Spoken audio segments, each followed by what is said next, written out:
ঘূর্ণিঝড়ের সম্ভাবনা কিন্তু উড়িয়ে দেওয়া যাচ্ছে না। কারণ গতকালই আমরা দেখেছিলাম যে একটি ঘূর্ণাবর্ত তৈরি হচ্ছে এবং তাতে বেশ শক্তি রয়েছে।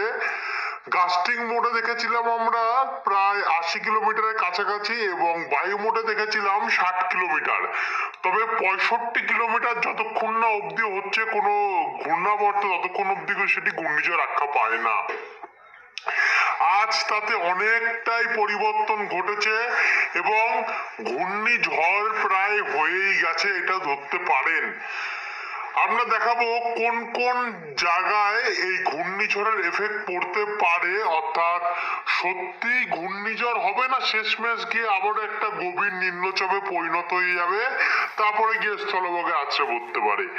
বিস্তারিত আপনাদেরকে এই ভিডিওর মাধ্যমে আমরা জানিয়ে দেবো। তো ভিডিওটিকে আপনারা কিন্তু বিনা স্কিপ করে শুরু থেকে শেষ পর্যন্ত দেখতে থাকুন। তো চলুন এবারে শুরু করি ভিডিওটিকে।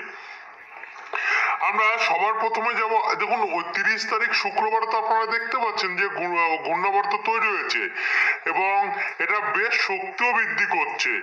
কিন্তু আমরা একবার চলে যাব আজকের দিনে। আজকের থেকে দেখা শুরু করব যে হঠাৎ করে এতটা পরিবর্তন কোন জায়গাতে হলো যার ফলে এটি ঘূর্ণিঝড় হওয়ার যে একটা চান্স এটা প্রবল হয়ে যাচ্ছে। এছাড়াও আমরা আরব সাগরেও কিন্তু দেখতে পাচ্ছি একটা শক্তিশালী সিস্টেম তৈরি হতে পারে, কারণ আমাদের পশ্চিমবঙ্গের উপর থেকে একটি ঘূর্ণাবর্ত গেছিল যেটা গিয়ে ভারতের মধ্যভাগ হয়ে এখানে মধ্যপ্রদেশ হয়ে গুজরাট হয়ে এটা আরব সাগরে নামছে। এটাও কিন্তু পরবর্তী সময় একটা সাইক্লোন হওয়ার চান্স রয়েছে। এটাও আপনাদেরকে আমরা পরবর্তী লাস্টের দিকে কিন্তু দেখাবো। তো খুবই ইন্টারেস্টিং ভিডিও হতে চলেছে এটি। এবার আমরা প্লে করি। তো এখানে প্লে করলে আজ তো কোনো ঘূর্ণাবর্ত চান্স আমরা দেখতে পাচ্ছি না বঙ্গোপসাগরে, কিন্তু আগামীকাল 28 তারিখ বুধবার, 28 তারিখ থেকে আমরা একটু একটু করে কিন্তু জলীয় বাষ্প বঙ্গোপসাগরের মধ্যভাগে অর্থাৎ সেন্টার বে অফ বেঙ্গলে কিন্তু প্রবেশ করতে দেখতে পাচ্ছি এবং এটা আসছে কিন্তু আরব সাগর থেকে। দেখুন আরব সাগর থেকে ভারতের ভূভাগ হয়ে এটা আমরা দেখতে পাচ্ছি বঙ্গোপসাগরে প্রবেশ করছে।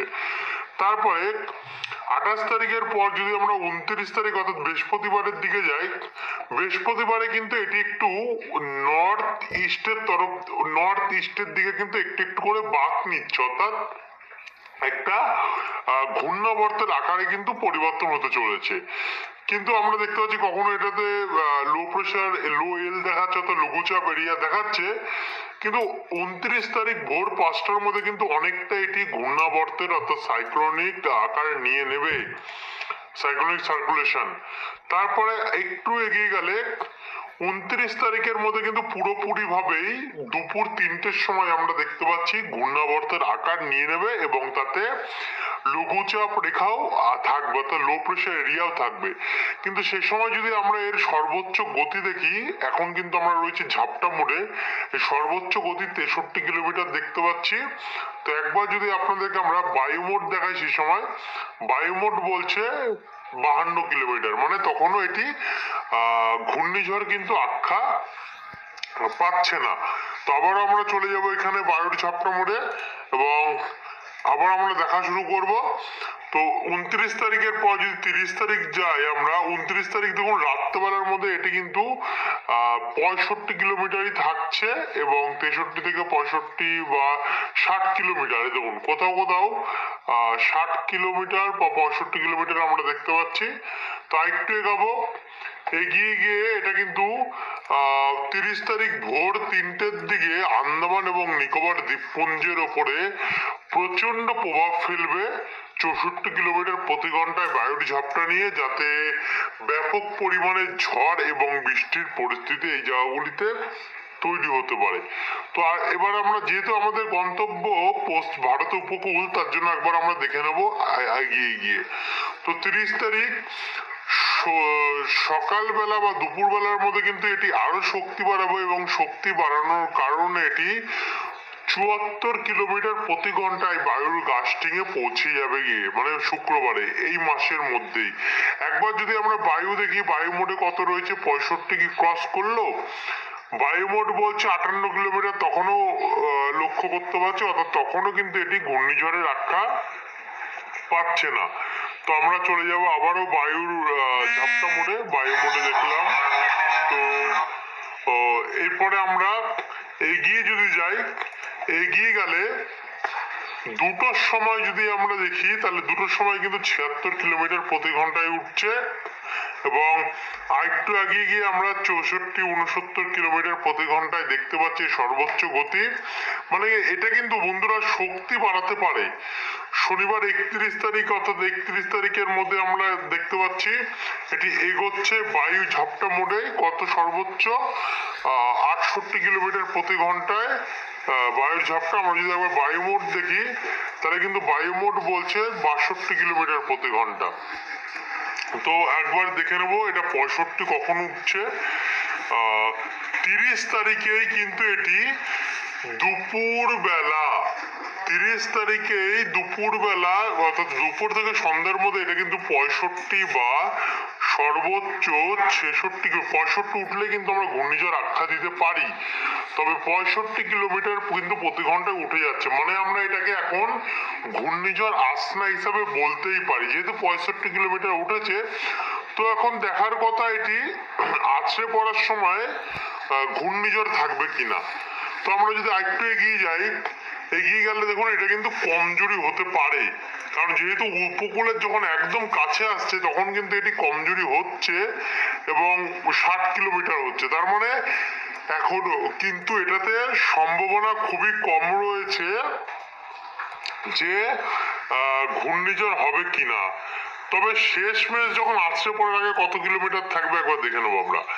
শেষমেশ কিন্তু ওই 62-63 কিলোমিটারে কিন্তু আমরা দেখতে পাচ্ছি প্রতি ঘন্টায়, অর্থাৎ তখন এটি ঘূর্ণিঝড় থাকছে না।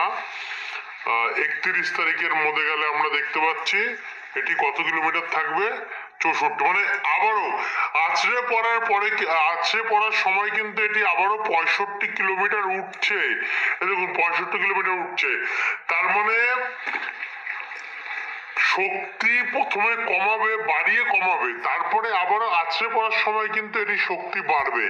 তার মানে ঘূর্ণিঝড়ের সম্ভাবনা কিন্তু এবারে রয়েছে বলতেই পারেন আপনারাও। দেখুন 66 কিলোমিটার উঠে যাচ্ছে, মানে আমরা এটাকে ঘূর্ণিঝড় আসে না এই মুহূর্তে বলতেই পারি। তারপর যদি আমরা এটাকে বায়ুর ঝাপটা মোড়ে যাই, এখন দেখে নেবো যে কোথায় কোথায় কতটা প্রভাব পড়বে। তো 31 তারিখে এটি অন্ধ্র উপকূলে, অন্ধ্র এবং উড়িষ্যা উপকূলে কিন্তু আছড়ে পড়তে পারে, এবং এর সঙ্গে পশ্চিমবঙ্গ উপকূলেও কিন্তু ঝড় বৃষ্টি হতে পারে, যেটা আমরা দেখতে পাচ্ছি। অর্থাৎ অনেকটাই পরিবর্তন এটিতে ঘটে গেছে গিয়ে। এটা ভালো লাগলো, আশা করি আপনাদেরকে। 1 তারিখ অব্দি আমরা লাস্ট আপডেট দেখাবো, 2 তারিখেরটা এখন আমাদের কাছে ক্লিয়ার হয়নি। ক্লিয়ার হলে 2 তারিখের আপডেটটা আপনাদেরকে কিন্তু আমরা আগামীকাল দেখাবো।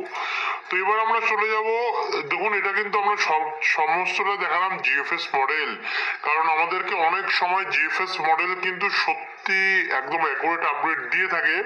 যে সময় ইসিএম ডাব্লিউএফ মডেলও ধরতে পারে না আপডেট, সে সময় কিন্তু জিএফএস মডেল ধরে। তো এটাকে আমরা ফেলে রাখি না, বাদের খাতায় রাখি না। এবার আমরা চলে যাব ইসিএম ডাব্লিউএফ মডেল। দেখুন ইসিএম ডাব্লিউএফ মডেলও বলছে কিন্তু বন্ধুরা একটা ঘূর্ণাবর্ত সৃষ্টি হবেই। এই দেখুন জিএফএস এর খাতাতেই কিন্তু হাঁটছে।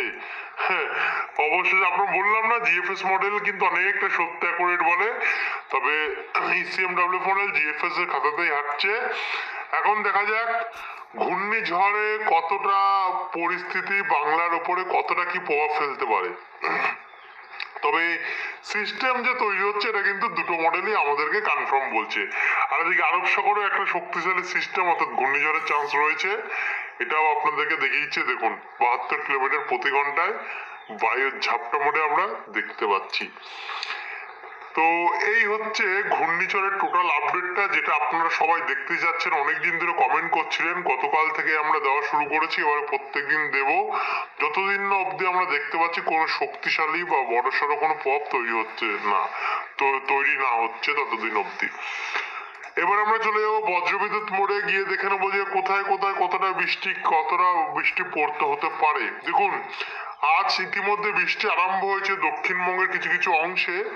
আমরা যদি উপগ্রহ চিত্র দেখি তাহলে দেখুন চারিদিকে মেঘ হয়েছে, যেমন কলকাতা, চন্দ্রনগর, শান্তিপুর, বর্ধমান, বাঁকুড়া, দুর্গাপুর, পুরুলিয়া, চিত্তরঞ্জন, আসানসোল, মুর্শিদাবাদ, বীরভূম, বহরমপুর, বেলডাঙ্গা, ডোমকল, করিমপুর হয়ে এদিকে পশ্চিম মেদিনীপুরের কিছু জায়গায় পরিষ্কার রয়েছে, কিন্তু ঝাড়গ্রাম, চাকুলিয়া, গোয়ালতর, খাতড়া, বলরামপুর, বিষ্ণুপুর এদিকগুলোতে কিন্তু এখনো মেঘলা আকাশ রয়েছে। কোলাঘাট, বারুইপুর, নদিয়া, 2 চব্বিশ পরগনা, হাওড়া, হুগলি, হাবড়া, জয়নগর, গোসাবা, নামখানা, ফ্রেজারগঞ্জ, হলদিবাড়ি, কন্টাই, দীঘা থেকে শুরু করে বাংলাদেশেও ভালো মতনই মেঘ হয়ে গেছে। শ্যামনগর, সাতক্ষীরা, খুলনা, যশোর, মেহেরপুর, রাজশাহী থেকে শুরু করে নাগেরপুর, পাবনা এই দিকগুলোতে। উত্তরবঙ্গে যদি দেখি তাহলে উত্তরবঙ্গে কিন্তু শুধু মেঘ উঠেছে এই মুহূর্তে লক্ষ্মীপুর, ধুবড়ি এবং ধবনগিরি সাইডটা। আর বাদবাকি জায়গায় কিন্তু আবহাওয়া পরিষ্কারই আমরা দেখতে পাচ্ছি, এবং জায়গায় জায়গায় কিন্তু বজ্রপাতেরও সম্ভাবনা আমরা দেখতে পাচ্ছি। এবার আমরা সরাসরি চলে যাব এখানে বজ্রবিদ্যুৎ মোডে, যেটা অপেক্ষা আপনারা করছিলেন। তো একবার চলুন বজ্রবিদ্যুৎ না গিয়ে আমরা সরাসরি কিন্তু আপনাদেরকে বৃষ্টির পরিমাণ মোডে দেখাই যে পরবর্তী 10 দিন কতটা বৃষ্টি হবে বাংলায়। তাহলে কিন্তু সেটাতে আপনারা একদম পুরো কনফার্ম হয়ে যাবেন যে কোথায় কোথায় কতটা কি বৃষ্টির সম্ভাবনা রয়েছে। তো এখানে আমরা দেখতে পাচ্ছি 10 দিন পরবর্তী কিন্তু দক্ষিণবঙ্গের অনেক জায়গাতে 5 দিনটা যদি দেখি তাহলে কিন্তু কলকাতার উপরে 44 মিলিমিটার বৃষ্টির সম্ভাবনা রয়েছে, আরামবাগের উপরে 50 মিলিমিটার, বাঁকুড়ার উপরে রয়েছে 59 মিলিমিটার, ধানবাদ অর্থাৎ ঝাড়খণ্ডের দিকে 92 মিলিমিটার। এটা কিন্তু পরবর্তী 5 দিনের পরিমাণ বৃষ্টির। পুরুলিয়াতে রয়েছে 58 মিলিমিটার, বলরামপুরে রয়েছে 63 মিলিমিটার, এবং পশ্চিম মেদিনীপুর, চাকুলিয়া, ঝাড়গ্রাম এদিকগুলোতে 55-56 মিলিমিটার কিন্তু বৃষ্টির চান্স আমরা বন্ধুরা দেখতে পাচ্ছি। একই সঙ্গে দক্ষিণবঙ্গের চন্দ্রনগর, কলকাতা, খড়দা এবং মুর্শিদাবাদের দিকে থাকবে মানে 50 মিলিমিটারের ওপরে 45 থেকে 50-এর কাছাকাছি রয়েছে। উত্তরবঙ্গে যদি দেখি উত্তরবঙ্গেও কিন্তু আমরা দেখতে পাচ্ছি 45, 46, 47 মিলিমিটার বৃষ্টি দেখা যাচ্ছে। ময়মনসিংহ, সিলেট এদিকগুলোতেও প্রায় 70-80 মিলিমিটারের কাছাকাছি দেখতে পাচ্ছি, এবং ত্রিপুরাতেও তার 36-37 মিলিমিটার আমরা কিন্তু দেখতে পাচ্ছি। ভিডিওটিকে আর বেশি আমরা বড় করব না, এই ছিল এখনকার আপডেট বন্ধুরা। এরপরে যদি আরো বৃষ্টির পরিমাণ বাড়ে বা কমে অবশ্যই কিন্তু নতুন আপডেটের মাধ্যমে আপনাদেরকে আমরা তুলে